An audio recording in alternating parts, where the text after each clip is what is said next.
Hello and welcome to week 4 of CCJO 3389, Frontier Law and Justice.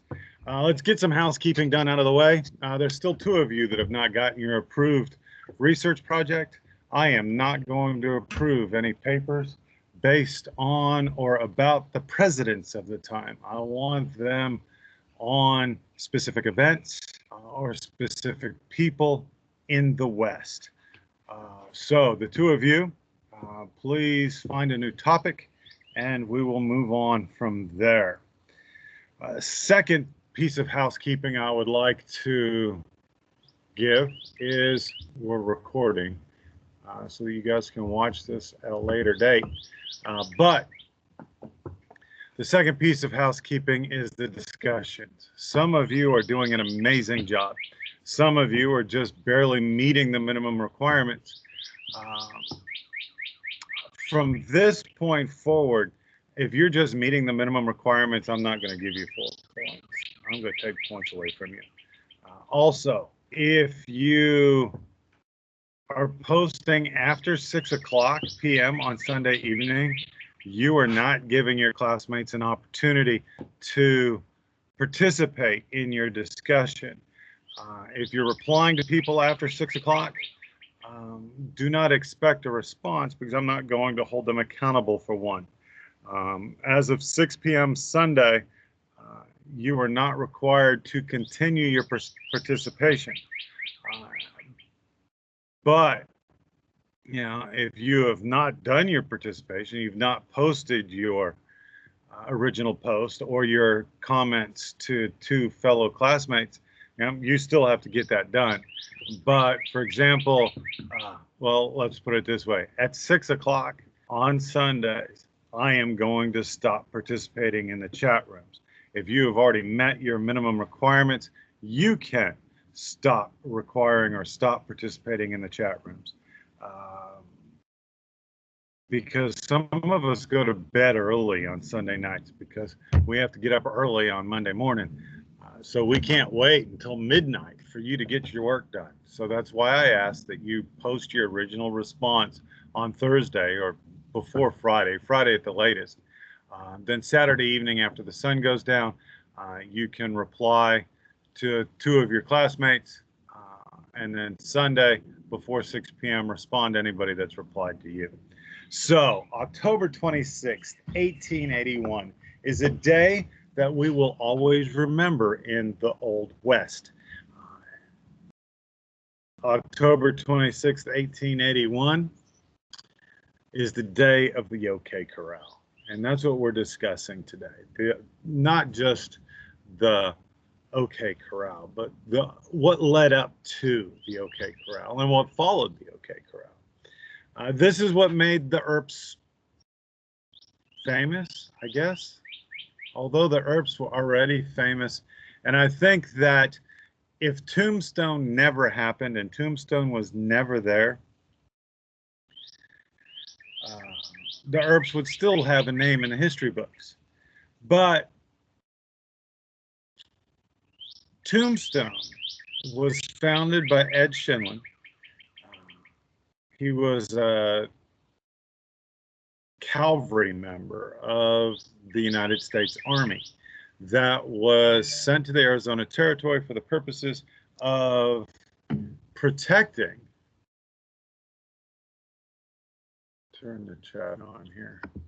This way, if anybody shows up, I can see them. Okay, so let me start over. The U.S. Army was sent into the Arizona Territory to protect the settlers and the ranchers from the Chiricahua Apache. Apaches like Geronimo and Cochise, primarily Cochise. Cochise, whom Cochise County was named after, had a stronghold on the other side of the valley from where Tombstone was. But Ed Shinlin, hold on a second, I don't think that's the correct last name. Schifflin. His last name was Schifflin. Ed Schifflin was a cavalry soldier. and he believed that there was silver in their hills. And whenever he was not on duty, whenever he was off duty, or whenever he got a 3-day pass, he would take his little hammer and his sledgehammer and his pick, and he would go look for silver. He found silver. Well, before we back up, before we get there, all of his friends and everybody in the Army told him, you're going out there with Cochise and the Apache. All you're going to find out there is your tombstone. Well, he found silver, and out of respect, to mock the people that were making fun of him or to shove it in their face, he named this household, he named this find in the town, the boomtown, one of the last boomtowns in the United States. He named it Tombstone. It was in Prima County. And what we saw, and this was in 1877,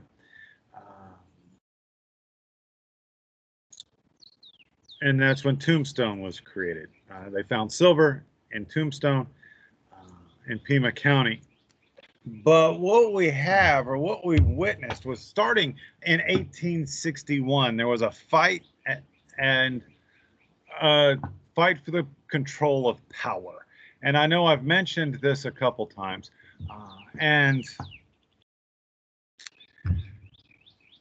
starting in 1861, the U.S. Army and the ranchers showed up. A guy by the name of Newman, I think it was Newman Clanton. He was known as the Old Man Clanton. Newman Clanton and John Clum and some other people. Well, John Clum didn't show up until after 1877, but the Clantons were there in the 1870s, starting in the 1860s. They were fighting against the Apache. And the Apache, again, like we saw in Texas and we saw in the Dakotas, the settler expansion, I'm not going to call it white expansion because it wasn't just white expansion. It was white and Hispanic. It was settlers that were expanding into the indigenous areas. So there was this big fight for the control over the land. And then as the numbers of people increased, the fights started to, the Indians were eliminated. They were run off to the reservations. They were chased down into Mexico. Whatever happened to the Indians, they were gone. And what we were left with was a bunch of settlers, whether they were Mexican settlers, Hispanic settlers. And let me define, or let me make some definitions here. Mexican settlers are settlers who claim nationhood to Mexico, because the Spanish came in the 1400s and early 1500s, primarily the 1500s. And the Spanish conquered the Aztecs, and they conquered all of Central and South America. But in this area, they conquered the Aztecs. Actually, I'm in the area where the Karankawa was, because I am outside of Somerville, just southwest of College Station, at Lake Somerville State Park in the Birch Creek section of the state park. You can see my house in the background. You can see my truck in the background. Lots of fun. And that's another lecture. And I think that I'm going to talk about my visit to the Texas military in a separate lecture, because there was a lot of interesting stuff that went on. But anyway, the Spanish came into the area and they claimed everything from Texas to California, from Honduras, well, Peru, Chile, all the way north to Canada is the area and the territories that they claimed. As the European settlers and the Spanish would lose their control over all of this territory in 18 1826. In 1826, and we celebrated on Cinco de Mayo, and I really don't know why, because Cinco de Mayo was a battle between the Spanish and the French. And it had nothing to do with Spanish independence, but it does now.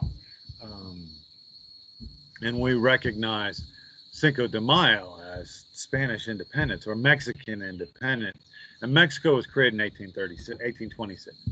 In 1836, the Texans seceded from Mexico, and they claimed everything from the Rio Grande North. And that would include New Mexico and Arizona, all the way to California. In 1846, 10 years later, the Mexican-American War happened because, well, it was 12 years, so it was 1848. The Texas annexed the United States annexed Texas, and they went to war with Mexico over the borders. By the end of the war, the United States claimed control of everything that we now know as the continental United States. New Mexico, Arizona, California, Oregon, Washington, Idaho, Utah, the Dakotas, Wyoming, Nebraska, Montana, all of these states came to the United States. So this brought more white European settlers to the area, but it also brought Mexican settlers to the area that wanted to become part of the United States, much like we see today. You know, the United States is the greatest country on the planet, and it has been since even from the 1860s, 1840s. People were immigrating to this country because they wanted to be part of this country. Yes, we do have the Juneteenth was just on Saturday. So we have the blight and the stain of slavery. But something that I take great pride in, is every day we move closer, or up until recent history, this country moved closer to create a more perfect union. We did away with slavery. We gave women suffrage. We've created a society that was equal, and it didn't. Your race, your religion, who you were, was not really a deterrent to you becoming a successful individual. I think that's changed now with the current cancel culture, and that if you're not, hold on a second, there's a cardinal, I want to get a picture of that. So you guys are going to just have to bear with me because I'm in nature. When I see nature, I want to take pictures of nature. Here we go. Okay, sorry about that interruption. Anyway, so there was control, and there became a fight over control of Arizona. And this fight over control of Arizona was between the businessmen and the ranchers and the cattlemen. So the Republicans represented the big business and the mining industry and the prostitutions and the theaters and the gambling houses and the hotels and these towns and these boom towns that would pop up all over Arizona and all over Pima County would caused a lot of distress, and it caused a lot of infighting between the Democrats who represented the rural ranchers and the Republicans that represented the business interests of Arizona, specifically Pima County. Okay, so Pima County went from Tucson all the way down to what today is Cochise County, and all the way to the New Mexico border and to the Mexico border. Okay, so we found this fight out of control. In 1877, like I said, the silver was found in Tombstone, and Tombstone was created. So it was the last big boom town. It brought the likes of everybody. Everybody came to Tombstone that wasn't making a fortune up in Deadwood. And I know Deadwood's coming up in a couple weeks. But everybody came to Tombstone. The Earps came to Tombstone. Bat Masterson came to Tombstone. And the Clantons came to Tombstone.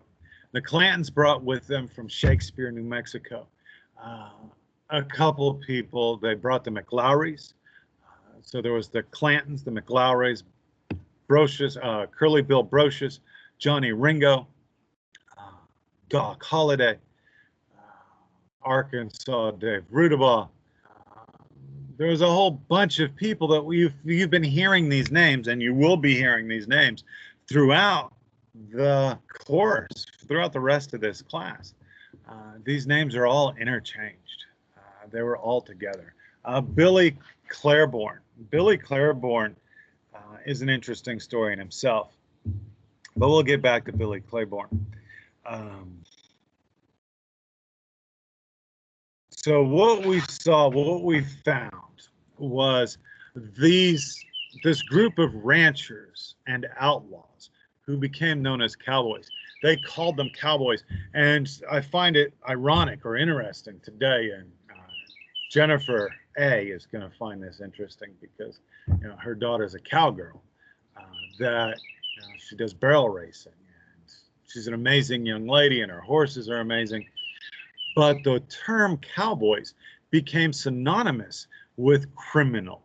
So in Arizona, the cowboys were not only ranchers, but they were stealing cattle from Mexico and bringing them to Arizona. They were robbing stagecoaches. They were robbing and smugglers who were taking silver out of Arizona and bringing it back to Mexico. The cowboys, led by the old man Clanton, Newman Clanton, not Ike. Ike didn't take control of the gang until the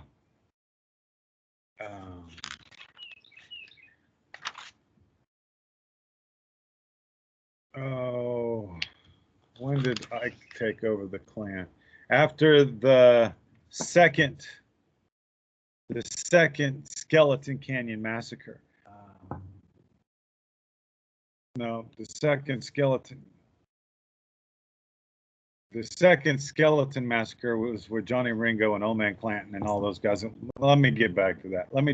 It was the Guadalupe Canyon massacre where Old Man Newman and 4 other cowboys were killed by the Mexican rurales. And we'll get back to the Mexican rurales here in a second as well. But anyway, so what we found in 1877, we've got this group of Republicans who represented the business interests of Tombstone and the miners.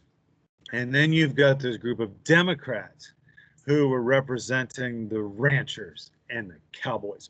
Okay, so you have the sheriff's department, the sheriff's office on one side, and you have the U.S. Marshals and the City Marshal's office on the other side. You also had the newspapers, and the media was also picked sides, depending on which newspaper you read. If you read the Tombstone Daily Nugget, they were supportive of Johnny Behan, the cowboys and the ranchers. If you read John Clume's Tombstone Epitaph, you would find that he supported the Earps and the Republicans and the miners, which was really weird because the Daily Nugget was created to track the mining industry and to give you a daily tally of how much silver was being pulled out of the ground. But their sympathies went towards Johnny Behan and the cowboys. Okay. Again, legitimate ranchers and legitimate cattlemen hated the representation of being called cowboys, because cowboys were associated with criminals and thugs and those people that would come into town and shoot the town up and have street brawls and bar fights, and they'd go out into the streets and they'd kill each other. So respectable cattlemen refused to be called cowboys. They didn't want their ranches associated with anything known as the cowboys. The cowboys were primarily led by two ranch families, the Clantons and the McLowrys. The Clantons and the McLowrys would rob the Bisbee stage. They would rob the Burnett stage. They would, because it wasn't until long after the Earps that the railroad showed up into Tombstone. Prior to the railroad ending up in Tombstone, they had to make that day long. I think it was 5 hours by horseback. It's an hour by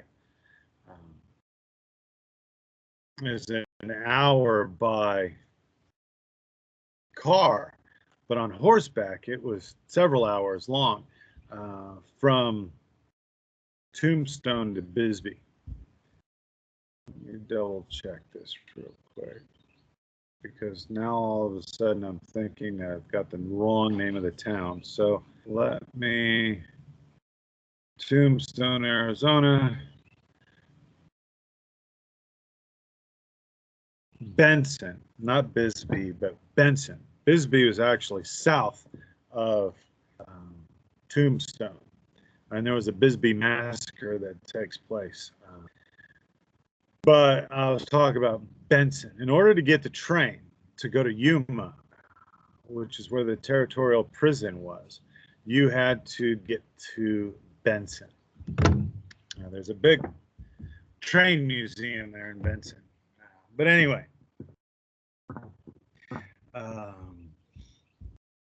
so you took stagecoaches from Benson south, Benson to Tombstone to Bisbee is the way that the stage went, and this stage would be readily robbed, because going north it's filled with silver, coming south it was filled with cash, and so they were robbed quite often. They were robbed by the cowboys. Primarily the stagecoach robbing was done by the McLowrys, and they had a close friend. His name was Doc Holliday, and there were a few Wells Fargo stagecoach people that were killed, and it was suggested by Frank Lowry that Doc Holliday was involved in some of those stagecoach robberies.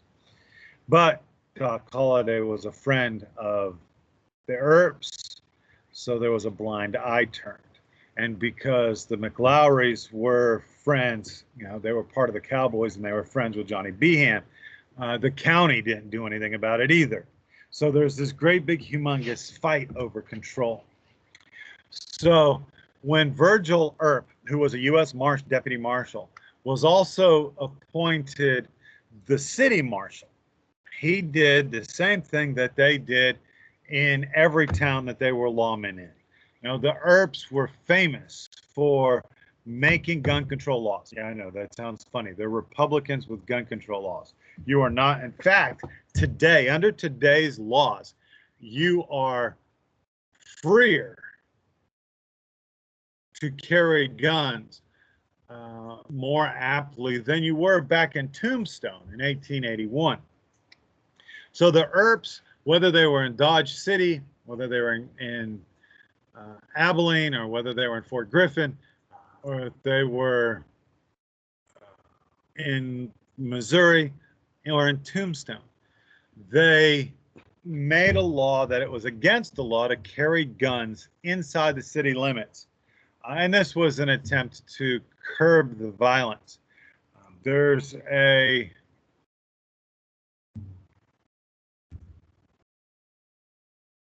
Boot Hill in Tombstone.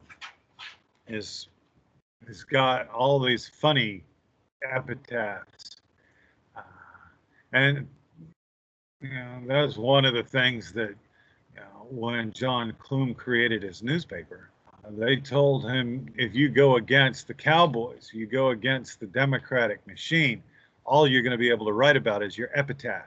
So that's what he named his newspaper. So Tombstone was named after being mocked. The epitaph was named after being mocked. And just for your record, I have a copy of the epitaph from 1881. It's a recopy of all of the articles from the shooting of the OK Corral through the vigilante rides of the Earps in my office.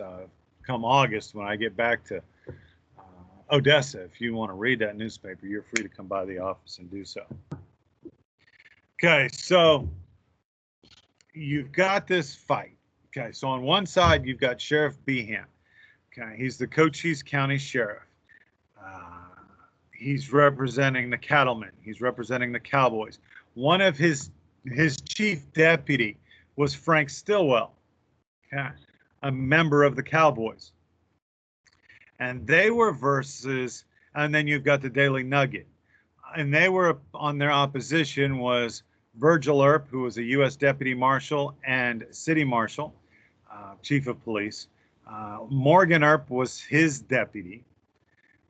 Wyatt Earp was the security officer.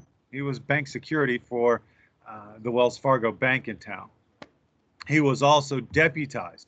He was not deputized as a U.S. Marshal until after the OK Corral and Virgil Earp was shot. And he was left disabled, and he was unable to use his gun arm anymore. And we'll get back to the details of the fight here in a little bit. But he was put into Virgil Earp's place. And then they were supported by John Clume and the Tombstone epitaph. Okay, so now we've got all of these two sides created. On top of that, the Cowboys in 1881, from 1877 through 1881, the Cowboys were at odds with the Mexican military. The Cowboys would go down into Mexico. They would rob cattle. They would bring them back to the Clanton Ranch or the McLaury Ranch, and then they would resell those cattle as American beef. So the Mexican military created what was called as the Rurales, R-U-R-A-L-E-S, the Rurales. They were an armed citizenry, much like the Texas Rangers. And they were tasked with chasing down the Cowboys and stopping this cross-border crime. The Rurales did not recognize the border, and they would come into Arizona, and there would be fights. It was at the Guadalupe Canyon Massacre where the Rurales ambushed the Cowboys, where Old Man Newman Clanton, 4 other guys were killed. It's suggested that Old Man Clanton and 2 of the other Cowboys weren't even able to get out of their bed sacks yet. They were still in bed in their sleeping bags when they were killed. Billy Byers was shot through the nose. His nose was shot off, and blood was everywhere. So he feigned his death until everybody left. He was able to get back to Tombstone and told everybody what was going on. But prior to that, we had the first Skeleton Canyon Massacre. The Rurales came up into Arizona to try to recover the cattle that was stolen by the Cowboys. The Cowboys heard about it. They ambushed the Rurales and killed them all. The second Skeleton Canyon, Johnny Ringo and Billy Brocious and Old Man Clanton Ike and Billy Clanton, and the McLowrys, Frank and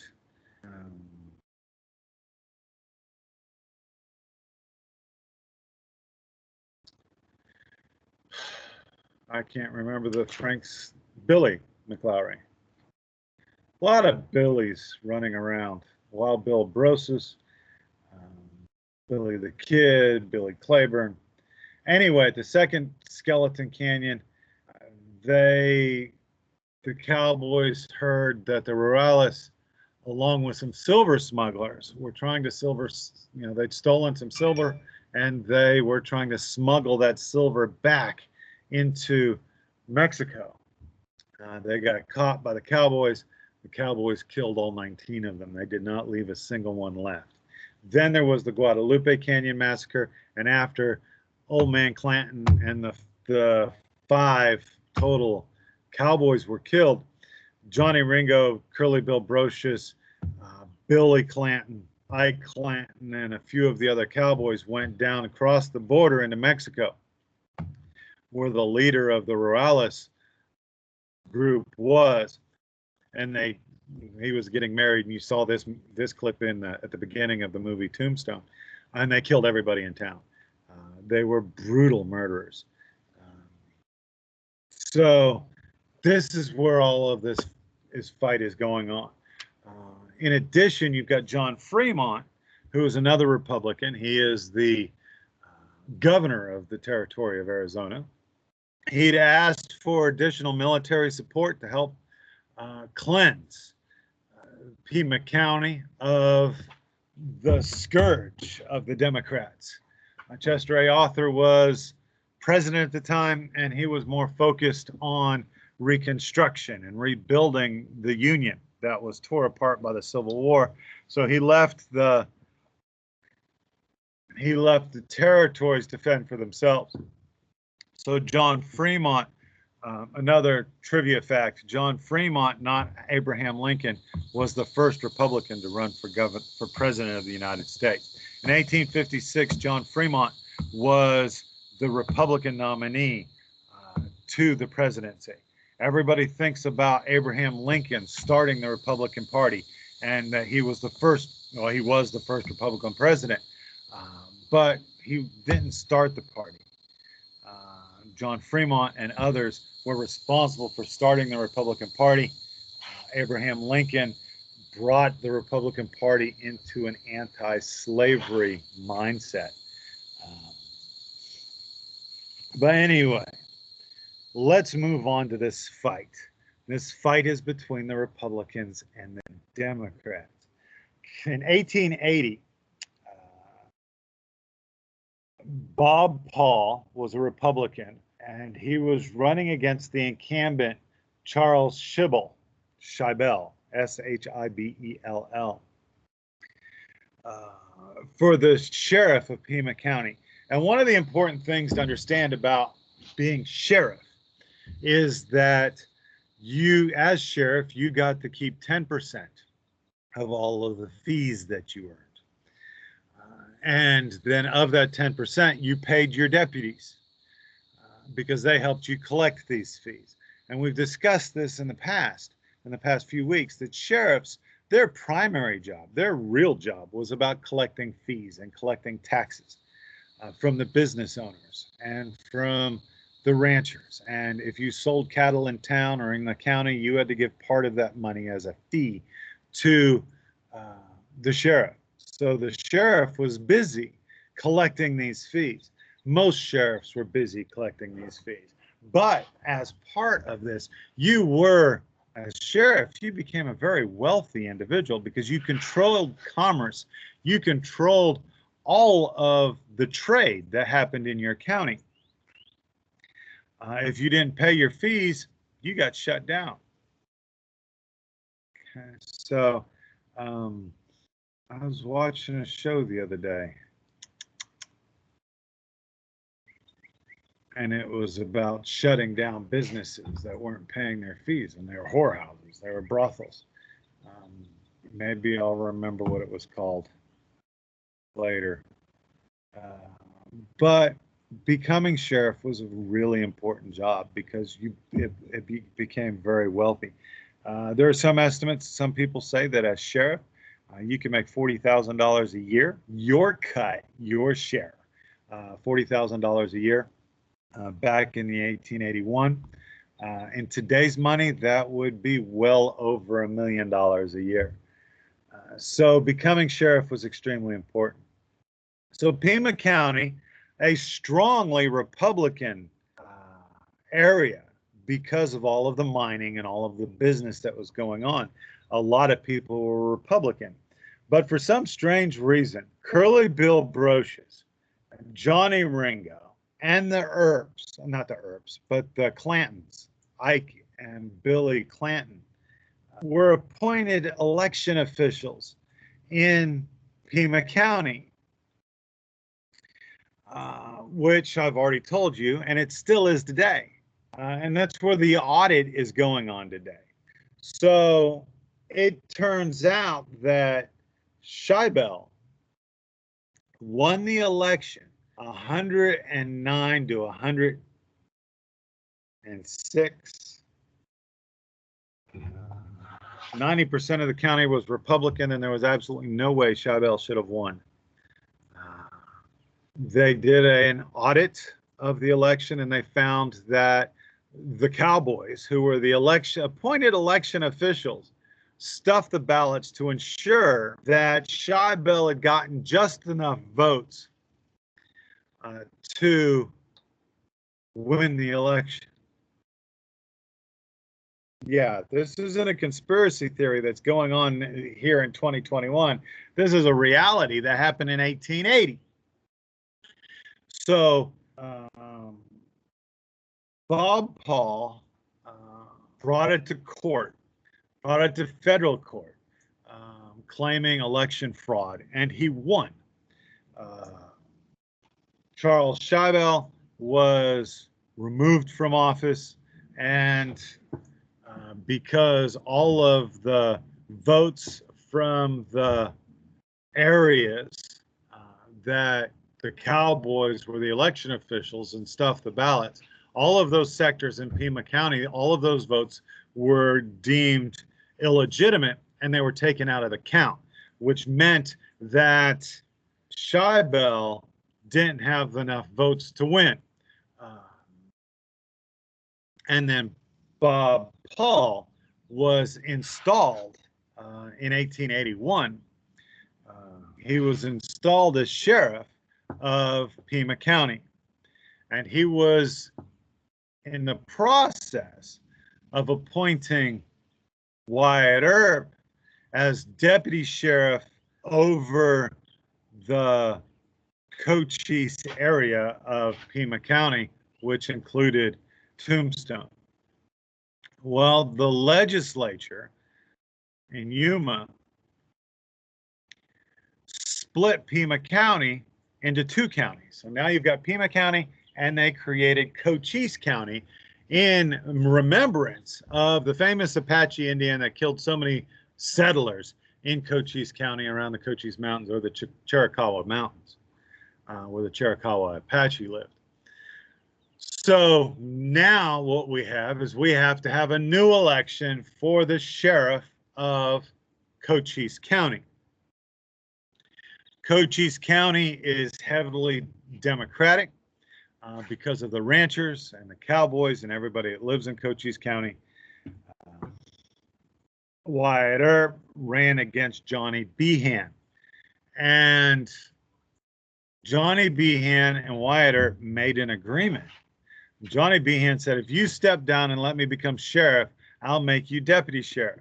So Wyatt Earp said, okay, that's fine. I can still be a lawman and represent the Republican interests and the miners' interests as the deputy sheriff.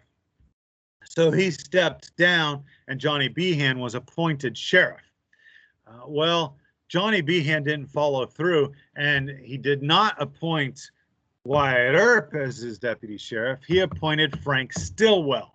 Remember that name, because we're going to get back to Frank Stillwell in a little bit. Well, actually, we're going to get to Frank Stillwell right now. So Frank Stillwell is the deputy sheriff, and Johnny Behan finds or learns that Frank Stillhan is keeping some of his sheriff deputies' fees to himself, and he's not turning them in. So he's extorting that money, and then still demanding his 1 or 2% of the 10% that Sheriff Behan was giving him. So Behan fired him, and then Stillwell went and ran hardcore and started robbing stagecoaches. For a couple months, he was hanging out with Doc Holliday and the McLowrys.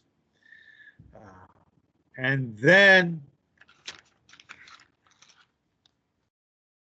October 26th, 1881, the Clantons and the Stillwells come into town, and they start to drink it, and they're causing problems. And a businessman, I forgot his name, gets shot by Ike Clanton. Johnny Behan goes and back up. It's a few days earlier. Bob White, who was the city marshal, was shot by Johnny Ringo, and Bill Brocious was there. They got arrested. They got charged, and all the charges were dropped. It was determined that Bill White was killed on accident. Yeah. Okay. Oops, I accidentally drew my gun and killed this chief of police. We've got the Behan-Wyatt Earp agreement that went south. We've got Johnny Ringo and Billy Brocious killing lawmen, city lawmen, and this fight just keeps getting heavier and heavier and harder and harder. So the Earps create this law: you're not allowed to have guns in town, so that you don't accidentally shoot somebody. The Clantons and the McLowrys come to town. They have their guns. They refuse to disarm. Johnny Behan, the Earps say they're going to go disarm them. Johnny Behan intervenes and says, I'll go disarm him. And he disarms Billy Claiborne, and Ike Clanton. The McLowrys and Billy Clanton refuse to put down their guns. So Virgil Earp, Wyatt Earp, Morgan Earp, and Doc Holliday say, we're going to go disarm them. So they go into the OK Corral, and this is where the debate starts, and this is where the arguments start. And this is why, well, we'll get to that. Okay, so one story says Virgil Earp holds up his walking stick and says, throw up your hands, boys, we intend to disarm you. Everybody agrees to that happening. This is where the next is.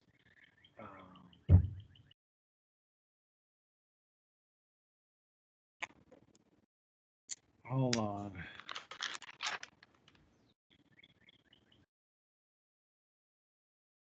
Frank McLowry, it's said that Frank McLowry reached to draw his gun. You guys thought I was going to draw my gun, didn't you? Reached to draw his gun, and before he cleared leather, Wyatt Earp shot him in the gut. The other story is, and this is the story that was covered by the Nugget. I'm looking for those, trying to find those notes, but they're not here. The Nugget stated that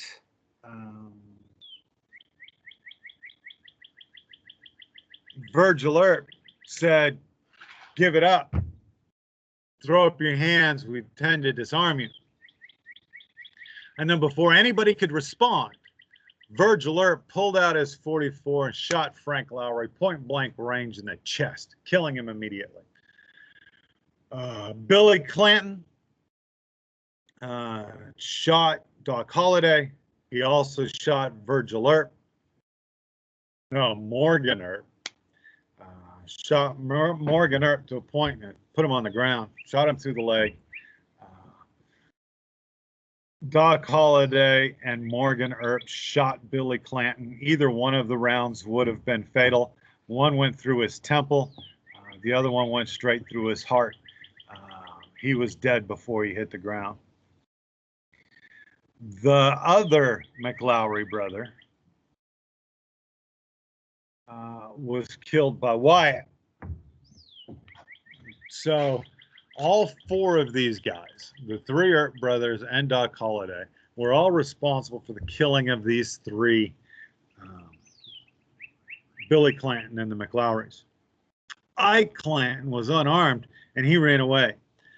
Billy Claiborne was supposedly unarmed, but he still got shot by Morgan Earp. And the whole gunfight was 30 seconds. A couple days later, while Virgil was walking down the street patrolling the cities of Tombstone, he was ambushed out of an alley by Cruz, one of the cowboys named Cruz, and Frank Stillwell. The name popped up again. Frank Stillwell and Cruz shot, and a guy by the name of Frank Lacey all shot Virgil Earp. He was disabled. His shooting arm, he would never be able to shoot again. He would never be able to draw again. And Wyatt was deputized as a U.S. Marshal with warrants to go get Cruz. Cruz, another guy who were Mexican nationals, crossed the border and were hiding out in Mexico. Mexico refused to extradite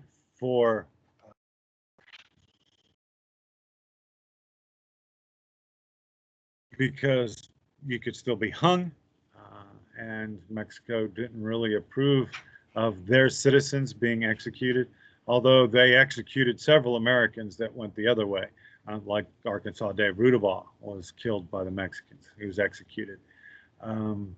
Anyway, and this is what started that fact is what started the Wyatt Earp's vendetta ride.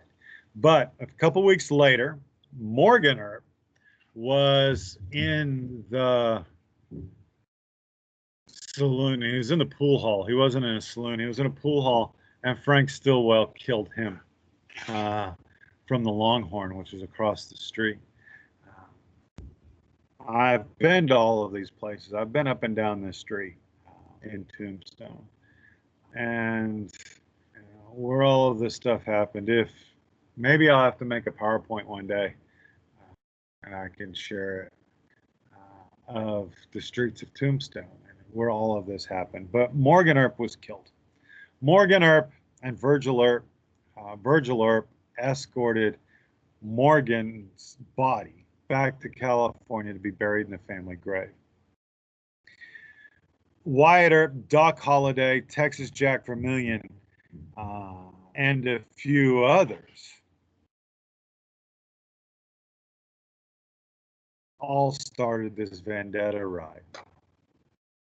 But when they took the stage by wagon, they went up to Benson to put them on a train. And while they were in Benson, they were ambushed by Frank Stillwell and Cruz and a couple other of the cowboys. Frank Stillwell ended up dead, and Doc Holliday and Wyatt Earp were charged with his murder. They didn't They didn't turn themselves in. They went on this vendetta ride, and they started for the next 6 years. They were chasing cowboys until every last one of them was dead. Rumors have it, and the stories have it, that Wyatt Earp also went head to head against Johnny Ringo. Johnny Ringo was said to be one of the fastest guns in the West. Wyatt Earp wasn't such, but he's been credited with killing Johnny Ringo. Billy Claiborne, granted, this is in 1881, so this is a couple years after Billy the Kid was killed. William Bonney, Billy the Kid, from New Mexico in the Lincoln County Wars, who I think we get to next week. But Billy Claiborne demanded to be called Billy the Kid because he killed some people. He shot a man down in the street for mocking him and making fun of him because he wanted to be called Billy the Kid, and he wasn't Billy the Kid. There was only one Billy the Kid, and that's William H. Bonney, William Antrim. Billy the Kid grew up in Silver City, New Mexico, hung out in Shakespeare, New Mexico with Clantons and all of these bad guys, and Johnny Ringo and Curly Bill Brocious and Frank Leslie. Okay, so Billy Claiborne, Billy the Kid was also killed in 1881. It was by 1883. People, he was being mocked, and Frank Leslie mocked him. And they had a duel because Billy Claiborne thought he was all that in a bag of chips. Before Billy Claiborne cleared leather, Frank Leslie had already put 4 rounds in him. Frank Leslie was responsible for killing a lot of people. Les Moore, he's in Boot Hill, killed by Frank Leslie.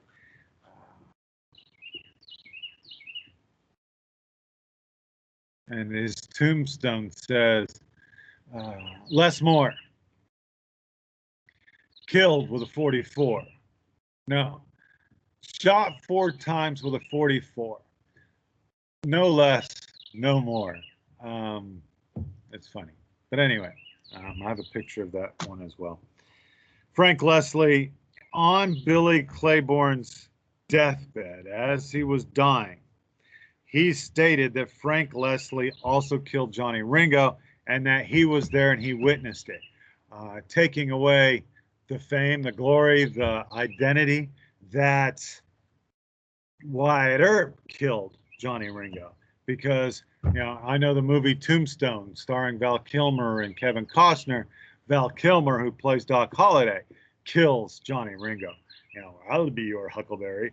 So there's a lot of debate on who killed Johnny Ringo. And Johnny Ringo was the muscle. He was the strong man for the Cowboys. By the end of the war, by the end of this war, the Republicans were firmly entrenched in Arizona. To remain firmly entrenched in Arizona until the 2020 election, which was really strange. Well, the 2018 election, the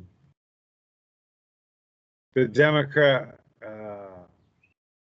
Sally McNew, I don't remember her name, but the Democrat won, replacing John McCain. The Republican lost that election in 2018. 2020, the Republicans lost everything nationally. And now there is an audit going on saying that the Democrats cheated, and the Democratic election officials in the 2020 elections, some 40 years after what happened to the Earps, it's happened again in Pima County. And we'll see what happens. But the Republicans were firmly entrenched. The Cowboys were gone and dead. The Democrats were destroyed. The Nugget was gone. The Nugget stopped. The last known article for the Nugget was in 1882 or 1883. And what's left are the Republicans. The story. The Tombstone Epitaph is still producing and still publishing.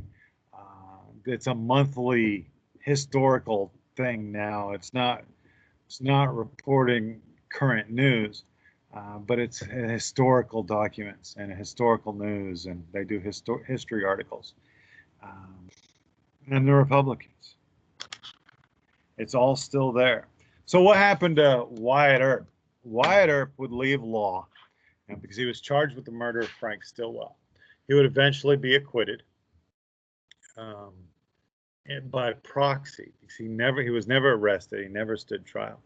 Him and Doc Holliday ended up in Silver City for a little while, hiding from the law.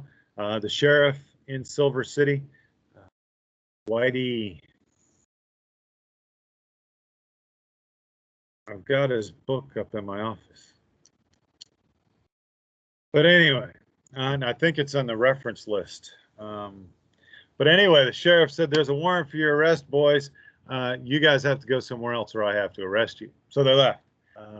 They were staying in the Holland Hotel, which is right down there next to the big ditch, 2 blocks away from Billy the Kid and where Billy the Kid was raised. I've been to Silver City as well. If you ever make it out to Silver City, I know UTPB plays Silver City. Western New Mexico University plays them in sports. They're both in this Lone Star Conference. If you get the opportunity to go walk the streets of Silver City, do so. It is a lot of fun. There's a lot of history there, and you'll learn a lot of stuff, especially about Billy the Kid. But anyway, neither here nor there. Apparently, I'm bleeding. Doc Holliday would die in Colorado from tuberculosis or complications of tuberculosis. Wyatt Earp would see the changing of the millennia. He would see himself as a specialist and consultant on Western movies in Hollywood, and he would die of old age. He'd leave law and he would become a gambler, and that's what he would do. Is he, win and lose fortunes. Him and his, oh yeah, I forgot the whole woman story. Josie. She was engaged to Johnny Behan for a time. By the time Wyatt Earp died, she was calling herself Josephine Earp, although there's no records that they ever got married. But when she came to Tombstone, it was to be a theater girl in the Birdcage Theater. And she was engaged to Johnny Behan. Wyatt Earp stole her, which adds to the whole feud between the left and the right, between the Democrats and Republicans, between Behan and the Cowboys and the Earps and the Republicans. You just cannot have you just can't have a story of the Old West without a woman being involved. That's why one of the weeks, I think it's week 7, we're going to be talking about the women of the West and how the women of the West formed the West. Okay? They were more than just sex toys. They were more than just, I have a former student from Howard. I got into a discussion over prostitution with him, and he said that as long as there's prostitution, men will only look at women as something that they can buy, as objects of sexual pleasure, and something that they can buy.